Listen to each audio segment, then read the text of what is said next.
that we are there for them. We care for them. We love them. And that's what I think is the area of being real, and that they can trust us. We will, of course we can't.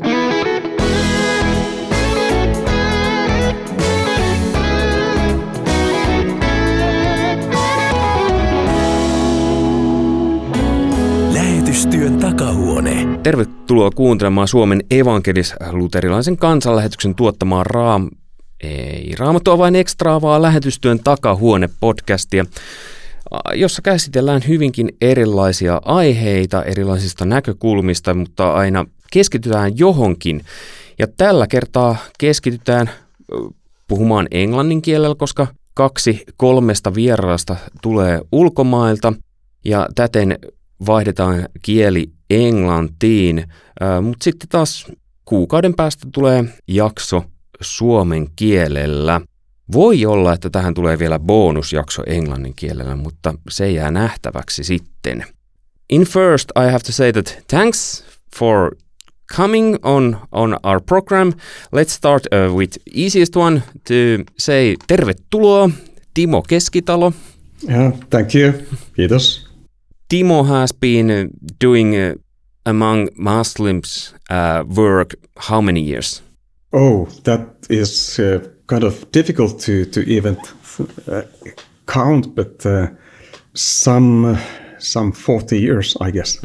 But I heard and understood that you were 18-year-old when you first time traveled alone to Morocco. That's right. Yeah, to Morocco, I traveled alone at the age of 17 or 18, and that was really the beginning. That was in 1970s. And then we have Matt Galley. You're welcome to come here. Yeah, thank you. Thank you. Great to be here. And how long have you been doing work among Muslims? For me, it's a little bit easier to count. There are fewer years, but about 17 and a half. Moved to Greece in 2008 to start working with refugees, and we're still here as a family doing that. How often you, by the way, fly back to home? As a family, every 2 to 3 years, we go for 2 months in the summertime, and I personally go every year for reasons related to the work. And then we have Guy, man with 1,000 names. 1,000 names because last Finnish Lutheran Missions summer event, I called him with many names. I have heard that sometimes he was Arli and sometimes Arley and what else? Welcome, Arlin. Yeah, greetings. Yeah, it's a strange name, Arley Loewen from Canada. Yeah. And how long have you been doing work with Muslims? I first went to Pakistan in 1981, so that's going on almost 45 years ago when I started connecting with Muslims. What was the reason that you went there? Well, my reason was very Christian, I would say, and maybe could put two things together. I come from a very Christian community, very churchy, we could call it the Bible Belt of Canada. And I love it, but I felt I should go where there is no church. And it was connected to Romans 15:19. I made it my ambition to preach the gospel where Christ has not yet been named. So that vision got planted deep in my heart.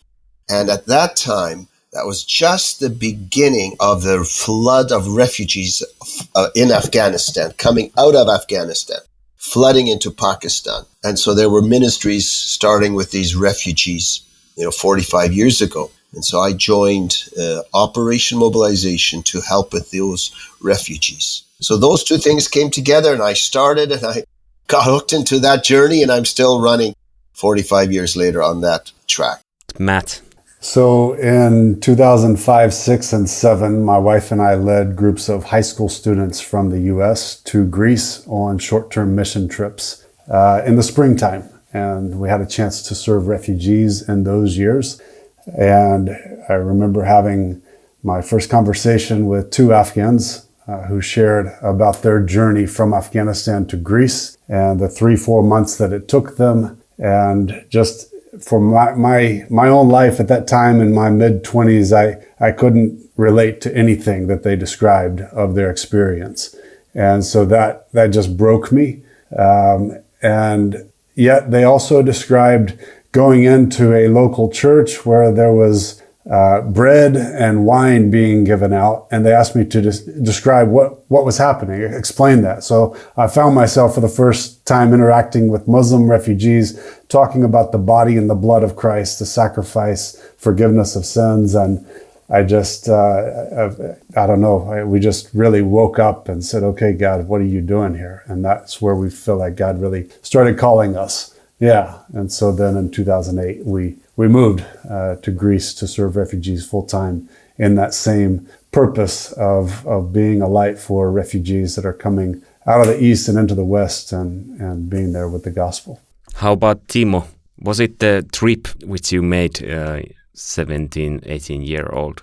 Yeah, that was part of it, because that was the first time that I experienced the circumstances of a Muslim country and people living, Christians as well from Muslim background, living in a Muslim country conditions, and that left a mark in my heart, in my soul, so that I couldn't really get rid of that idea and that thought. And then later, a couple of years later, I became kind of determined that with my studies, university studies and so forth, I would aim to become a missionary to Muslims, realizing that Islam is the greatest challenge for Christian mission, and seeing that I should really focus on that, and then thinking that Muslim countries are really, really difficult. I had seen that there were people working in Morocco. It was possible, but very limited. And so I was kind of calculating in my mind that, okay, Muslims are the greatest challenge. I should aim for that. But Muslim countries are very difficult and limited in terms of ministry. And I was studying to become a pastor. So how to work as a pastor in a Muslim country, that I was not really kind of figuring out how that would be possible. So I was thinking of the diaspora situation, where people are as immigrants in European setting, and there's more freedom. And so I became a missionary to Muslims in London, UK, in 85. If we think here would be a person who are planning to go do work among Muslims in Muslim country, maybe, what should he or she do before that? I think that you should, it's very important to do something before that. And I'm thinking of in terms of like a reverse pathway, refugee pathway, but in the reverse order.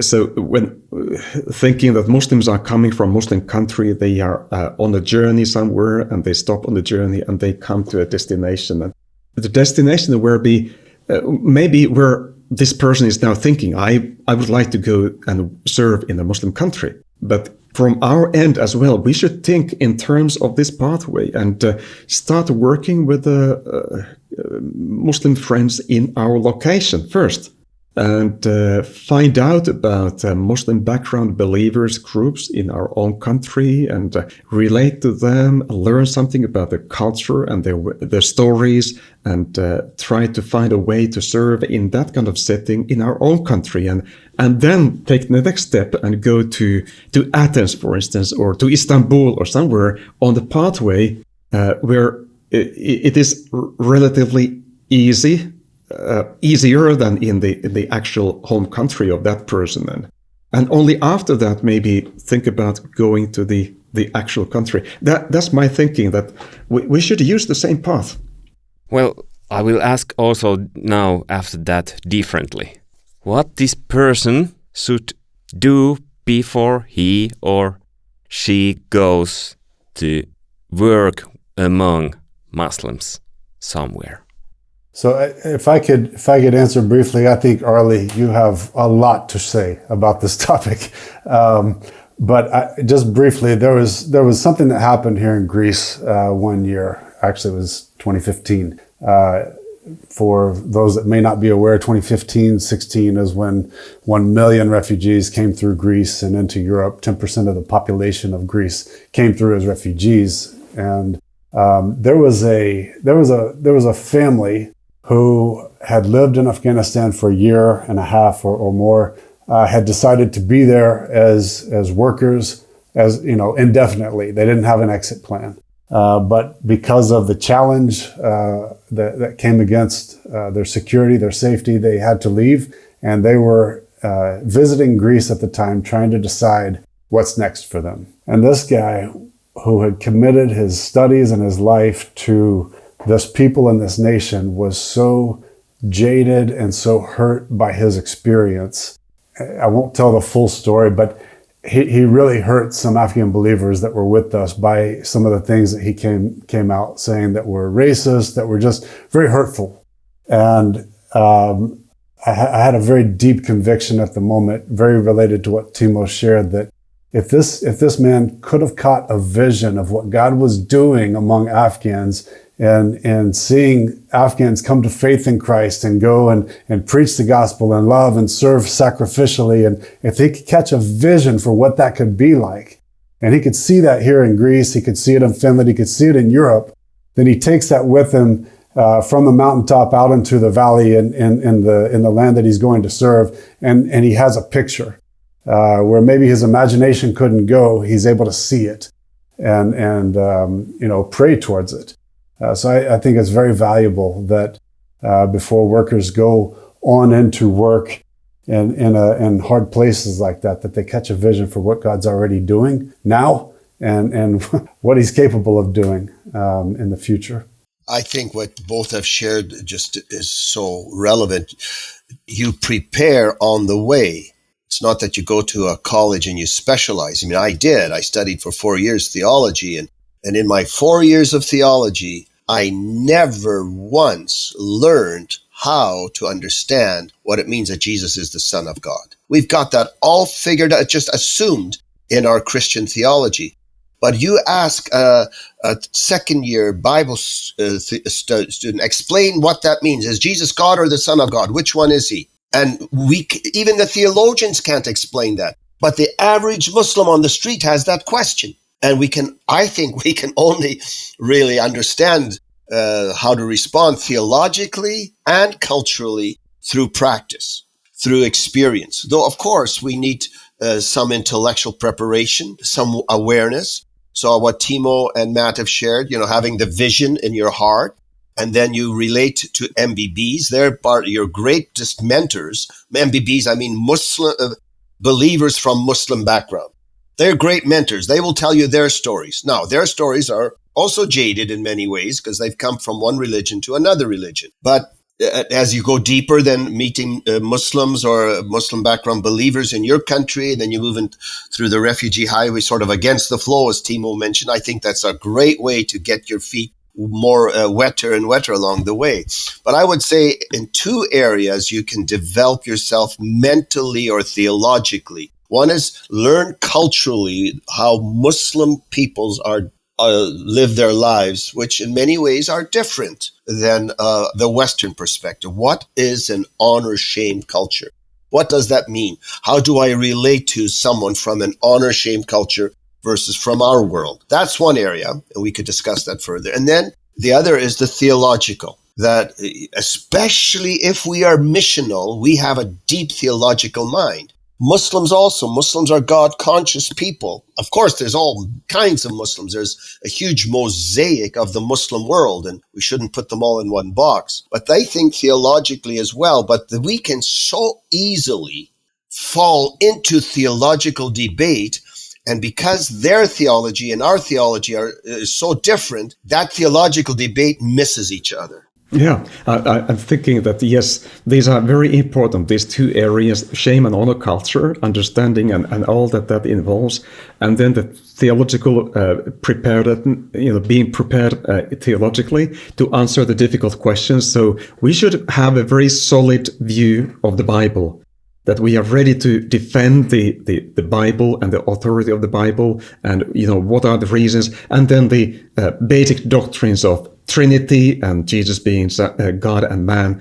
These things, we need to think these through so that we are not taken totally by surprise. We are always taken by surprise to some extent, but not totally by surprise, so that we know where to fall back, where to find the answers when we are facing difficult questions. But I think there's a third area in addition to these two, and that is the spiritual reality of Islam, and it can be really quite overwhelming, and it is really part and parcel of Islam, the kind of occult practices and all those things, the spiritual realities. So being prepared on that side as well is important. I saw one video where someone from USA went to see one Muslim country, and during he was there, he said that I can feel the spiritual warfare so differently for everything else that he had been traveling before. It may be just a lack of McDonald's as well, but which is interpreted as spiritual warfare. But yes, I can understand it, that there is that real spiritual warfare as well. Let's talk about shame and honor culture later also, but before, just because meeting in the first place is really important when you meet new people, and just how you meet them. And like if I come from Finland, I have so much different manners or habits than you from coming Canada. But if someone comes from Muslim country, it's so much different. So is there some like this thing you have to know before you meet Muslims that are coming from some other country? If you think manners. I think the very first thing is the separation of men and women. Yes, I was going to say that. This is kind of the immediate situation. If as a man I'm meeting with a Muslim lady from Afghan countryside, I will not shake hands with her, or if I try, she will be embarrassed, and that will be kind of difficult start for the whole situation. But this. And just the other way around too. If you're a Western woman, be careful. Your gregarious, smiling personality meeting a man from Pakistan or Afghanistan, that smile communicates something else than what you had in mind. So be careful, and it's part of the honor shame. Gender distinction is part of honor shame, that you respect the genders. So you have to be careful where you look. Mm-hmm. Yes. Yeah. My Pakistani friend was saying that between men and women, it's safe to look into the kind of ear in his or her ear, but not into the eyes. And by just looking kind of a little bit sideways, you are expressing that I'm respecting you being of the opposite sex, and I'm not kind of invading your space. Well, the Quran does have a verse that talks about lowering your eyes. And that's very deeply ingrained in the Muslim mindset. And that's for the male and the woman as well, yes. Yeah, I think, just to think on the cultural awareness and learning and training that can happen before going into a context is very important. And also kind of what Arli was saying earlier, as much as you can have teachers that can teach you through, you take all your questions to them. So read the books, talk to people who have been, but go sit down with people who are living in it and learn from them. And then in terms of greetings and connecting and starting a conversation, of course, we need to understand the art of conversation, the art of listening, the art of showing interest. I also encourage us not to be too open, too expressive of ourselves. Just take your time, show interest in their family, and maybe talk about your family, but take time before you move into personal issues. That sounds really Finnish. Well, I would think even more than the Finnish, I would think. Yeah. I don't know, Timo, you can respond to that. True. Yes, and I understand that you can ask about your family, but you, as a man, I would not start by asking how is your wife. No. You use that word family. Yeah. The family means a lot of things, and you start. Yes.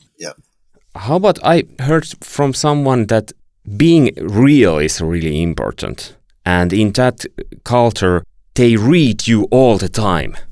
Everybody does. Yeah, but it's really strong there. How you see this?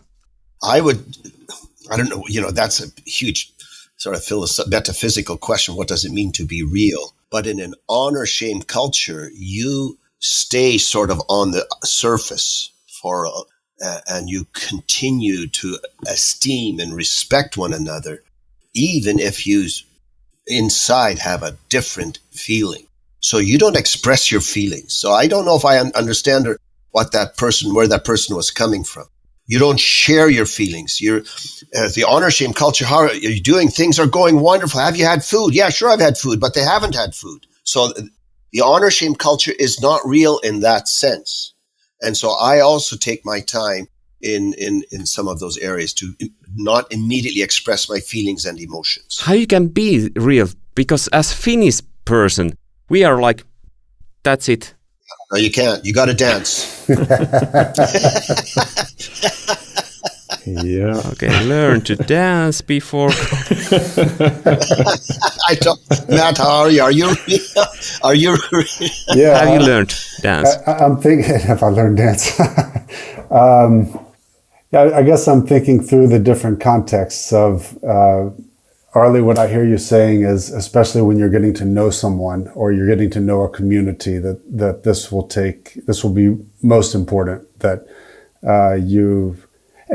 and that can also go if you're working with an organization or a company, that how you represent yourself in a group matters because you represent the people that work for you or that are associated with you in some capacity. And so if you're not presenting an honorable face, an honorable name, then that reflects on your associates or your family or your connections.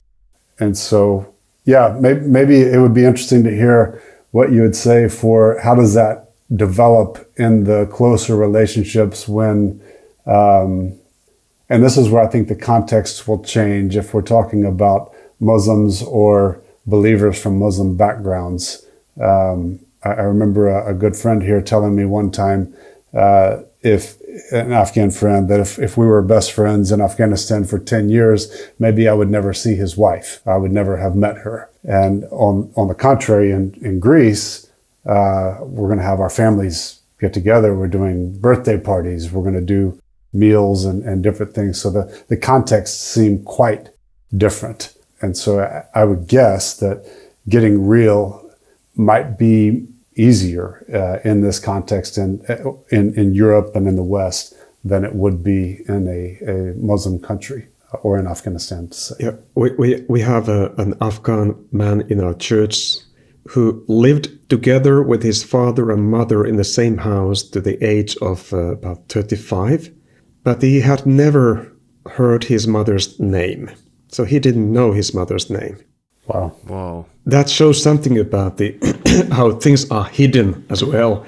Although, living together as a family, but you did not know your mother's name. And so, yes, then moving to Europe, it is a different environment altogether, and it works differently. So I know his wife and his wife's name. So it's, Yeah, I think that's why being real is very much a cultural statement. And it's different, than this whole thing of hypocrisy or being true. You can be true without expressing all your emotions and your private world. And I think that's the issue, to be true. I remember a very close friend, he said to me, Arli, the one level is respect, the next level is trust. And so we trust you, that you will be there, you will have our back. And I think that's what it could mean to be real. And especially when the refugee comes and they're falling, they're struggling. And are we there just for our own business or benefit? One of the jaded views that the Muslim world has is that we're part of the whole military business enterprise of the West. And it's just, we're coming from the Christian, the religious side. And we're in there for business, to make money. And so when we take pictures and when we do the distribution, it's just part of this, they're getting more brownie points before God and making business, making money. And so that part we need to somehow shed, that we are there for them. We care for them. We love them. And that's what I think is the area of being real, and that they can trust us. We will, of course, we can't help them all. The refugee people are so needy, and Matt works with them day in and day out. You can't do everything for them, but that we genuinely care for them is a huge word in being real for the Muslim needy people. And of course, some who are not needy physically, but there's such a need intellectually or spiritually, as so many Muslims are turning away from Islam and not knowing where to go. And then other Muslims are turning into more radical Islam and thinking that's the answer. And so there's that whole other area of need as well. And are we there with them for their own crises? So it can be also real if we're talking about talking culture and we start talking about faith, that I as a Christian can say to Muslim person that, hey, in Bible it's said like this and I believe in this. It can be also real talk, and I don't have to be hiding something. I very much stress that in English, we have the idiom, wear your faith on your sleeves. So maybe you guard your emotions, how you express your inner world, but your faith is a public experience, and don't hide that. Talk about your love for Jesus, your walk with Jesus. Maybe even before theological debate, talk about your walk with the Lord, your prayer life, and your devotional life, and that you read the book, that you love the book, and you memorize the book, the verses of the book. Just the last Sunday, one a lady said to me that from the first moment when she joined our church and she had some questions, she was impressed that her questions were taken seriously. That's a good point, yeah. And that was really, when she decided that I want to be in this place, I'm taken seriously in this place, and people are, in this sense, true to me, and I'm true to them. Because in Finland, if you start talking about politics or really religion, it can close the atmosphere. But how it's so different thing over there. This is different. Yes, we should be kind of undress our inhibitions or slowness to go into spiritual matters and be quick. That's good for you. How many, Matt? How you can see there when you're meeting Muslims that are coming to Greece, how open they are to talk about faith? So another memory I have is another Afghan friend told me if you were in Afghanistan, it would take 3 to 5 minutes in any conversation for God to come up. Wow. So it's baked into the language, it's baked into the culture. Yeah. It's very different for us with separation of church and state in many places in the West. But for Afghans, the topic of God and religion and things are almost ever present. We've never had a hard time getting into a conversation about God. I think, again, if it's respectful, if it's one where we also are asking questions and we're truly interested, we're intrigued, we're listening. Like Timo said, we're taking their questions seriously. There's respect and there's a seeking to understand. People, I think part of that is practicing presence as well. You're respecting somebody by giving your time, your attention, your relationship, and I think that's pretty cross-cultural. People appreciate that. And I'd like to again mention where I mentioned before, in that, because the Muslim is God conscious, and as Matt said, before you're in a spiritual discussion, you can easily get sucked into debate. And the Muslim nowadays, with the internet world and an apologist, you have strong Muslim apologists, and they have their lines that can actually catch us off guard. And so instead of getting sucked into debate, I would say be careful. I don't think we can win many of those debates unless if you're a very sharp person, witty, and so forth. And even then you'll lose maybe their own spirit. Rather, lead them through your own walk with the Lord and so forth. And as Timo mentioned about the scriptures, then challenge them. If they have questions about Jesus, the person of Jesus, his identity, being God, Son of God, and so forth, read this book. Read the Gospels. Oh, it's been changed, they will say. Whatever. Well, whatever has happened, we know that this is the book that was there 2,000 years ago, whatever. Just read it and see what we learn about Jesus. You hear this story over and over again. When they start reading the book, something happens. There's a spiritual experience. There's a work of transformation that they themselves suddenly, at first are unaware of. And so I just encourage, hey guys, you believe in this book, in your own Quran. You talks about the Injil. Okay, you have your own ideas of what it's changed or corrupted or whatever, but it says refer to the Injil, and just, because the debates go all over the place and it's you struggle, get them to read as much as possible the story of Jesus. What would you say that if you are in the situation that it will end the debate, that yes and no, yes, no, yes, no, what you should do then? How to come back for that what you said? I've had some very embarrassing experiences where I feel I wish I could relive those. I can and do them again.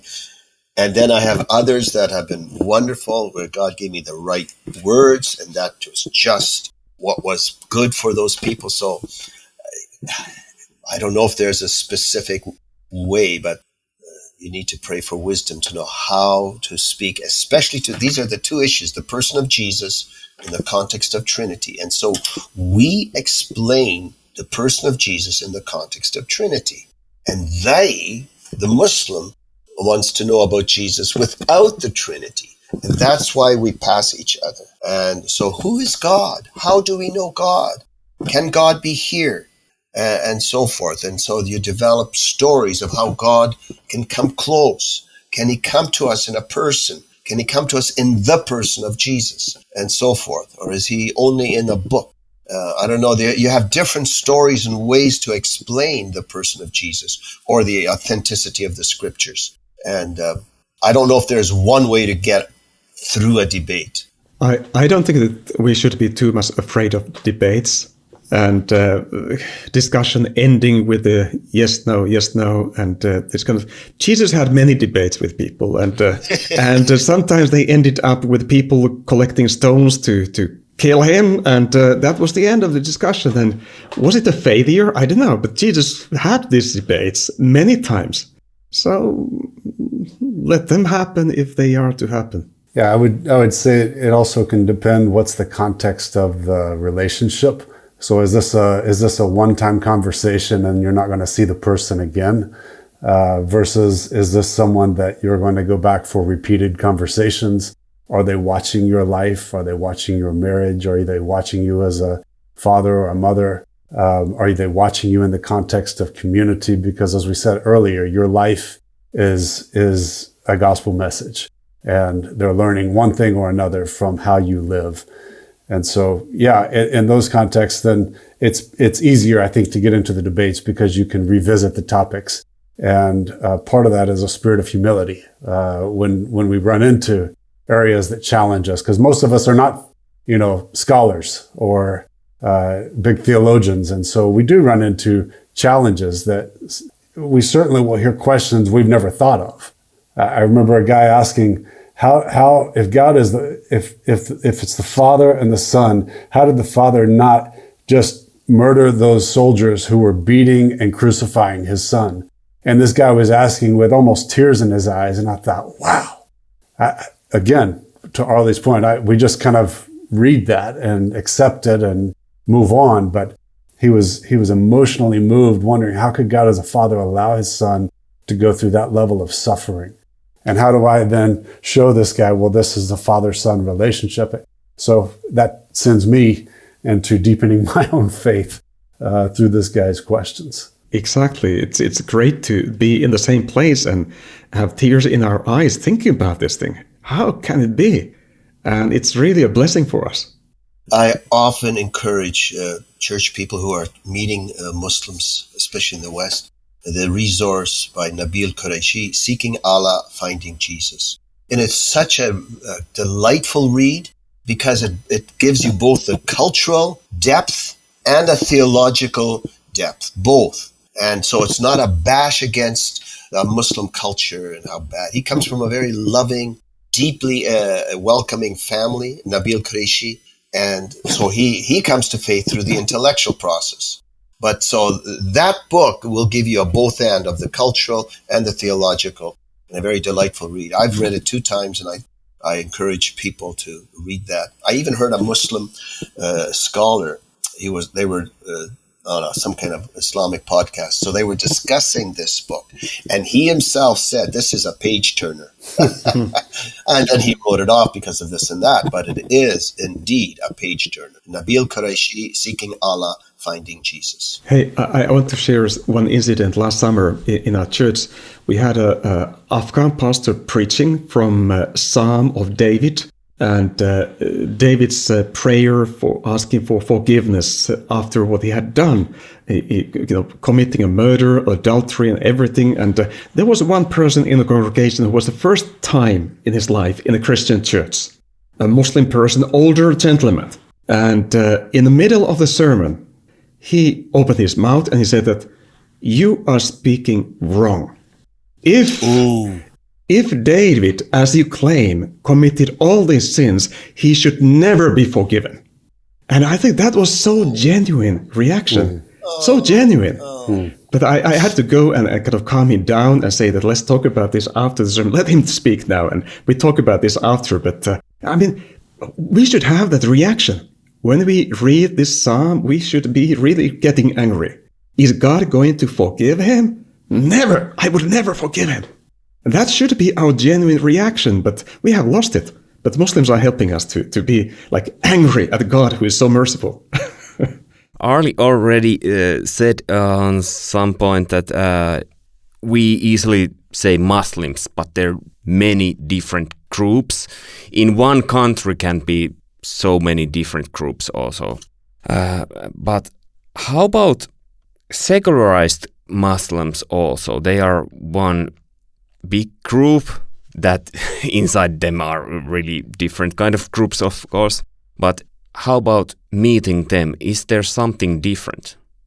Now we've been talking about Muslims that believe in Islam, but how about these secularized Muslims who still might have some manners and habits and some parts of beliefs from that culture, but they don't believe in Islam?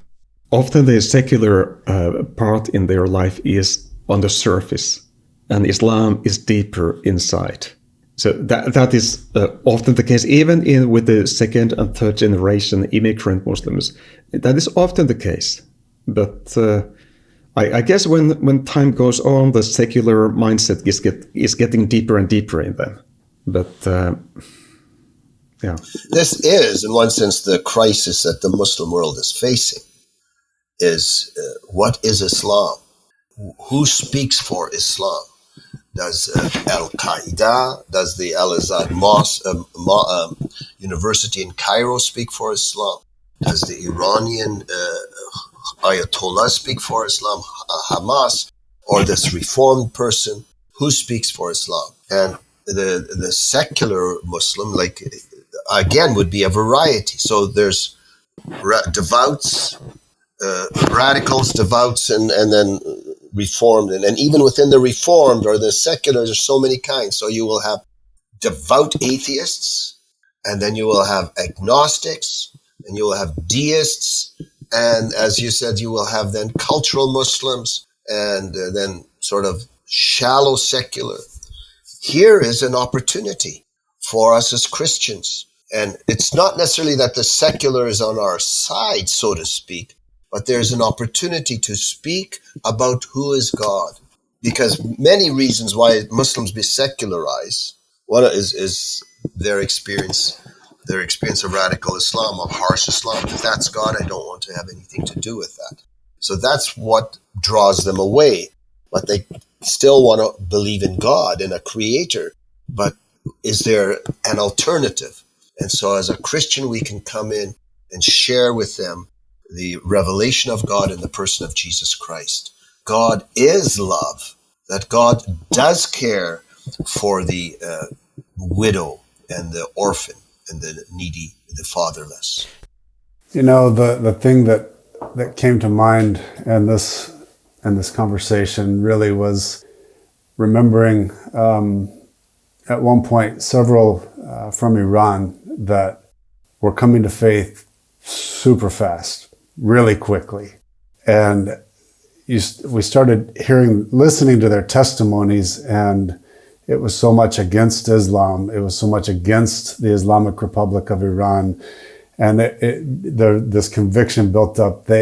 As much as they leave Islam, they really need to embrace Christ. So in our teaching and our communications and our discipleship, just a continued emphasis on the centrality of Jesus and what is your understanding? Who is Jesus? What is life in Christ? What is this new family of God? This new way of living is so important. So, these would have been nominal Muslims, Muslims by name, by culture, by background.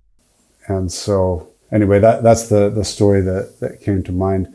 Among the Afghans that we serve, I think what we've heard the last few years is that Afghans, and this is coming from Afghan believers, that the Afghans are more open to the gospel now since the Taliban have taken over. And what they're saying is because now you have Islam at its highest form, where they're running the country and they're being very hard on the people, and people are disappointed. And so there's a new openness among the Afghans to something different. If this is the pinnacle of faith that we've been taught all our lives, there's got to be something more. Is kind of a general sense that we hear, especially Afghan believers speaking about other Afghans. So I wouldn't call that secular Islam, just maybe a disappointed people. And I would just add to what he mentioned before about the centrality of Christ. In that world of nominalism or secularism, there's maybe activism, human rights, women's rights, and so forth. And sometimes that is equated with following the Christians.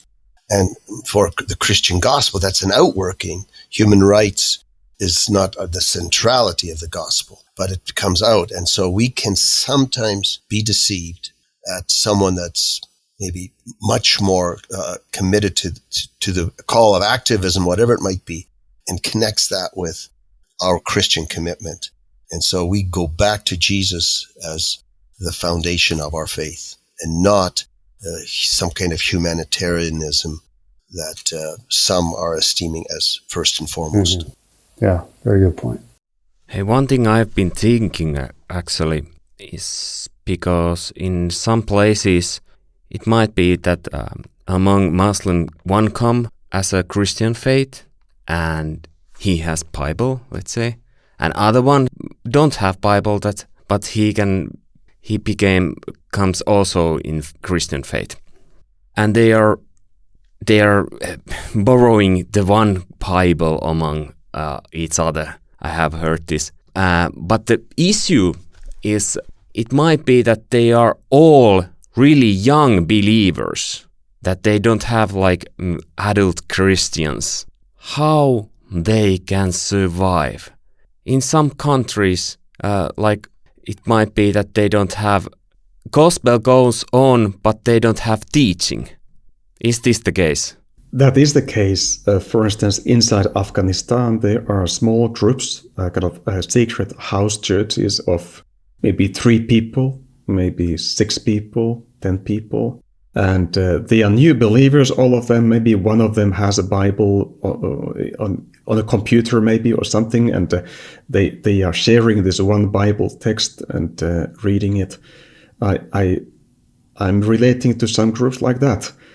And we may be quite worried about how can they grow in faith unless they have some teaching and kind of outside input in their life. But then again, if we think about the New Testament times and Paul going to new places and starting churches, they didn't have Bibles at that time. And for instance, we read in the book of Acts that Paul went to Thessaloniki, and he stayed there for 1 month, and he started the church. He appointed elders to the church after 1 month staying there. So how about that?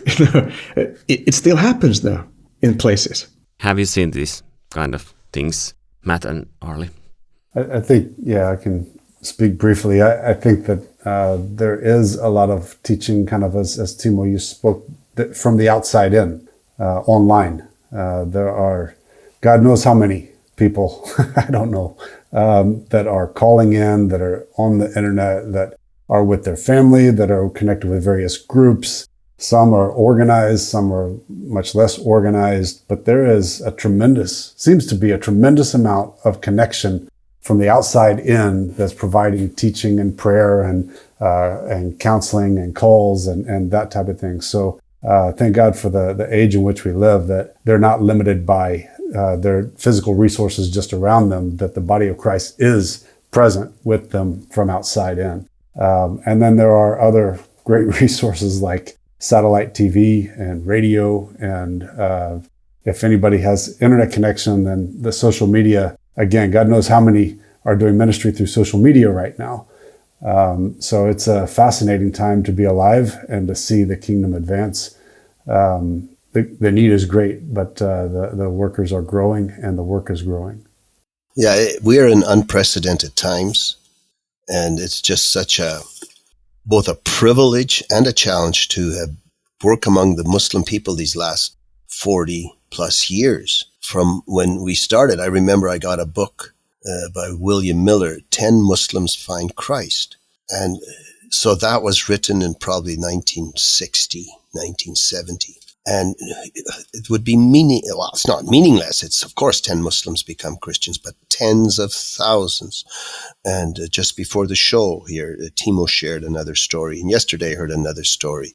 And that's from one small country. And then we're thinking of the Arab world and the Indonesian world and the Black African world.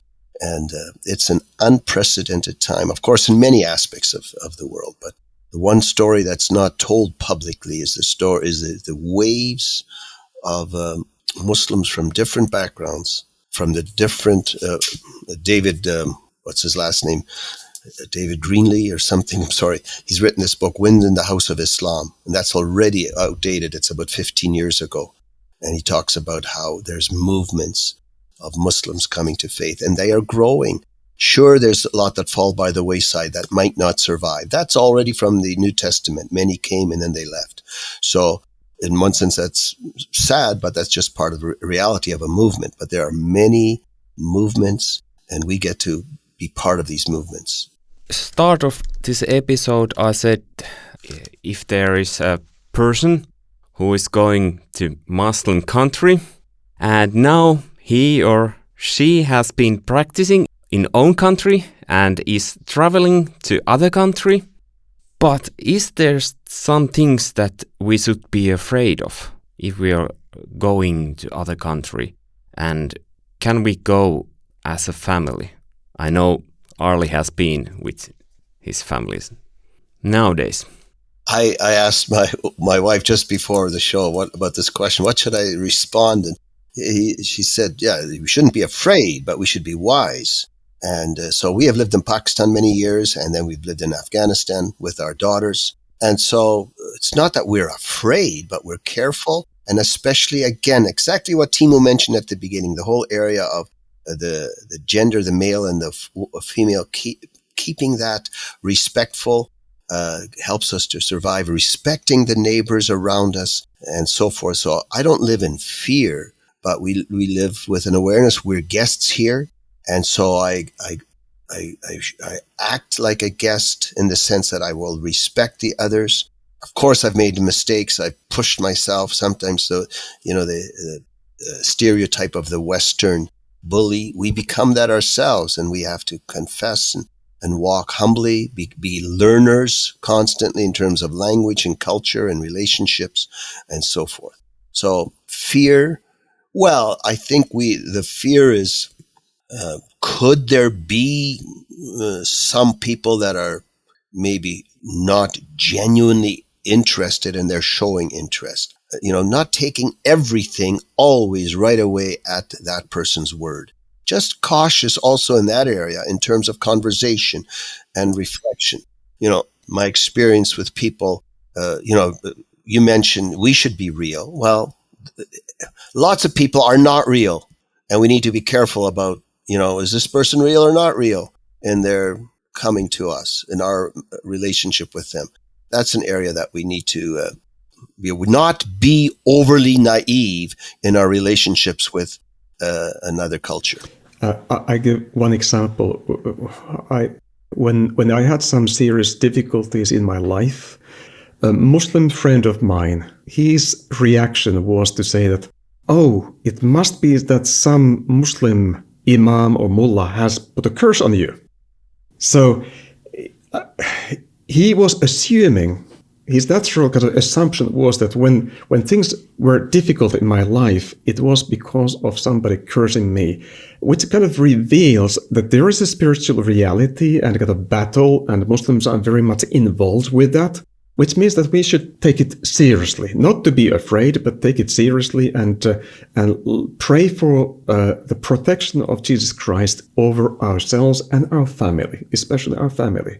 Because enemies attacking like to our backyard in a way, through the kitchen, so make sure that we have a spiritual kind of protection for ourselves. On the other hand, we should not paint a kind of a horrible picture about Muslims, because if we do that, our children will realize that this is not true.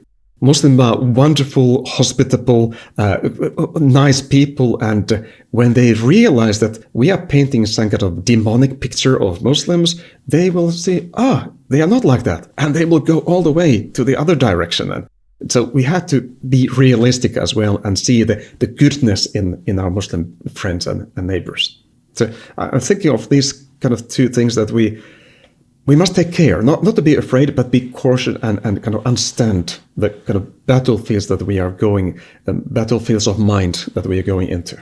Just quickly before Matt will share it, be cautious about another idiom we have in English, don't put all your eggs in one basket and thinking, this is the person or so forth, and you just focus on one person, and maybe we spoil that relationship. Maybe that relationship isn't real. I mean, I could tell many stories of failures and flaws and charlatans and rogues and so forth. We have those experiences. Now, of course, they're not all. I wouldn't have survived if that was the case. But that is the reality, and it's just part of ministry. Jesus experienced that. So I'm not afraid of that, but we're also aware of that. And so don't be overly naive in your relationships. Matt. Yeah. Thank you, Arli. I was kind of thinking something in that direction as well, that even in Jesus' 12, there was Judas who betrayed him. And Peter, who denied him, but he came back. Yeah. Who denied, and the rest who scattered in his greatest moment of need. Yeah. So at the end of the day, he was left alone. And so there is certainly pain in the journey when Jesus says, take up your cross and follow me. And there's abundant life, and there's the joy of the Lord is our strength, and all of that is real as well. And so also, as I thought about what is there to be afraid of, now I'm not living in a Muslim country. I'm living in Greece. I'm living in a place that we do feel good about our security. And yet I would say some of the greatest pain that I've seen Christian workers go through is not from Muslims, but it's from other Christians.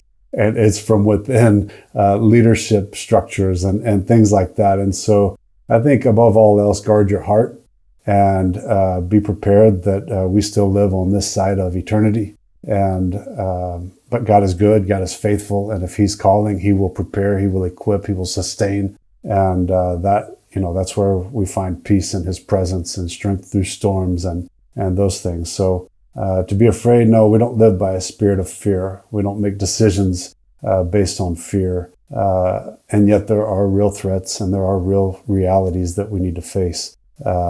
And so that's why it is critical that, as Arli, you were sharing earlier, we need to share what our faith is. We need to share, wear our faith on our sleeve, but that means we need to stay in the presence of God. We need to stay in prayer. We need to stay in the Word. We need to have close relationships. Like Jesus had, he had 12 disciples. He had 3 that were closest to him that he took into the Garden of Gethsemane and up on the Mount of Transfiguration. And so we need to have 3 that we journey with in life, 2, 3, whatever. We need to have close relationships that can go deep with us and challenge us and be there for when threats do come, when pain does come, and when we face situations that we're not able to face on our own. So yeah, I think that's what I would say to it.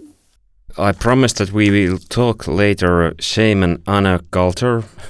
We mentioned it sometimes, but it's quite huge and big thing. We could do 2 hours talk maybe for with Arli 5 hours.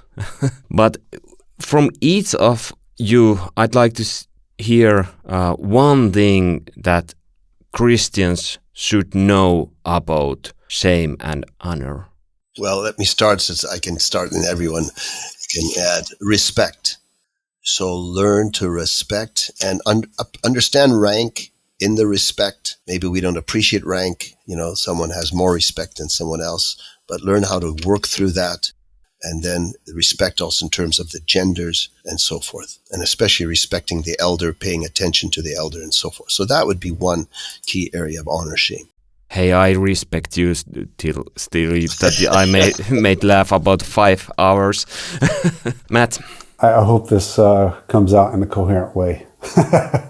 I think the idea of time is really important. From Finland or from Western countries, time is, to be where I'm from. If you're on time, you're 5 minutes late. And so when we come into context with a lot of the honor shame cultures that are Eastern or Muslim cultures, time is much more fluid. And if it's, I don't know if there are such things as 30-minute appointments or conversations, but, to go for a coffee or a tea instead of taking 30 minutes or an hour could take 3 hours, 4 hours. That could be extended conversations. And just thinking about coming from west to east to just really address that. It's something that in our minds and our hearts we have to confront and adapt to. And some are going to have more of a challenge than others. And on the topic of respect, time is interpreted differently. In the West, if I'm wasting your time, then I disrespect you. If I'm late for an appointment, then I disrespect you. That is not in the paradigm of our Eastern brothers and sisters. And so just again, to take the position of a learner and learn as in Europe and in the West, as people come as refugees or immigrants, they're having to learn a whole lot about where they're coming to live in our countries in this part of the world. But we really need to take steps toward them and learning how they live and how they think and how they operate as well. And the topic of time can be a very contentious one if we're not being a learner. Hey, this is awesome to hear, because this took some more time that I said. Yeah, I'm being culturally relevant, Timo? I'm struggling with especially the situations where somebody has committed a sin, or they're wrong in somehow in their lifestyle or something, and I should be as their brother, I should be correcting them and guiding them to the right way. But if I say it to them that you are wrong in this, I'm shaming them and they might never come back. So I have to find a way how there's a discipleship that is also respecting at the same time, which is kind of, because if I don't deal with the issue, then I'm not doing them a favor. I have to deal with the issue. But on the other hand, if I go directly to the matter, I will kind of push them away and they cannot come back and show their face to me anymore. So there has to be a very clever way of encountering this kind of issues, like discipleship issues. And I don't have much of ready answers to that. I know that there are ways of telling stories and making people to realize themselves what they have done and what is wrong with that. And this kind of soft ways, kind of going around the thing in circles, time after time, until I'm not telling directly, but clearly enough so that they understand that I know and they need to correct this matter. But this is really difficult, and it's relating to discipleship and shame and honor culture. Yeah, that whole area, relates to correction, criticism, conflict resolution. That one is a huge one. And then I think of Jesus and Peter. Peter had denied Jesus. So how did Jesus deal with that one? Now, again, that's a specific context, but he dealt with the issue in a way that also put Peter back, restored him, and honored Peter. Go feed my sheep.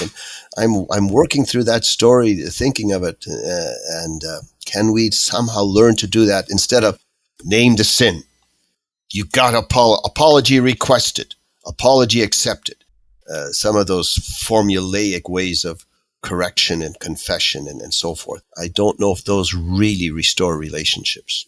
Again, it can be the context of the relationship as well, right? The depth of the relationship. Sure. I had an experience this year where with one person that previous experiences did not go so well, and confronting challenges that needed to be, some things that needed to be confronted, and then took enough time to repair. And we faced challenges again. And I think I've been learning a little bit, but my approach this next time around was to confirm the relationship. And so instead of addressing it on the head in the first 2 days we were together, I kept affirming the relationship. And that provided almost an atmosphere where we could then get into the heart of the matter. And I think it's all around trust as well, right? If this person knows and trusts that I do love them, I do care for them, and we need to talk about something hard, but it's not because I don't like you or that I'm trying to shame you or trying to cast you out. It's because I care for you. It's because I love you. It's because we have a road we need to walk that's the right road. So that, at least in this context and with this former Muslim, that's the way we've been taking it, to really establish the relationship, to be able to confirm the relationship is what I was looking at it as, to be able to address the wrong.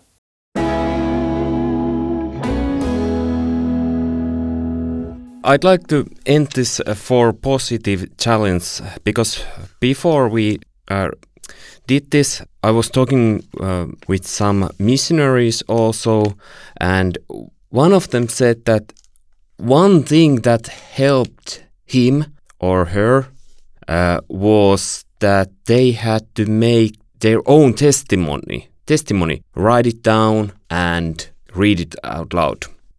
But if we are talking about this person that you can see again next to me, who is planning to go to work among Muslims, what they should include for their testimony if they are telling it specially for Muslims? I think testimony is always personal. It's you don't produce a testimony according to who is listening, so it must be genuine. But in any testimony, you should remember to talk about Jesus, not about yourself. And then don't be apologetic if you come from a strong Christian family and you didn't have this great conversion experience or whatever. I don't think we apologize. We actually celebrate. My parents, my grandparents, my brothers, they love Jesus and I love Jesus and we come together and so forth. And so that is the testimony. And be excited about that fervor of faith in your family, which you're now sharing with others. Yeah, the power of a testimony is the work of God, not the work of man or woman. So I think, but to just bring a different element is also sometimes there is a romanticized idea of people from the West where they don't have problems, they don't have challenges. And so if that is part of your story, share it. If pain is part of your past and part of your story, communicate it.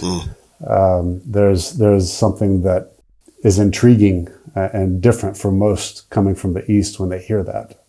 Hey, thanks for this time. It was awesome to meet you guys again, and first time also in English with Timo.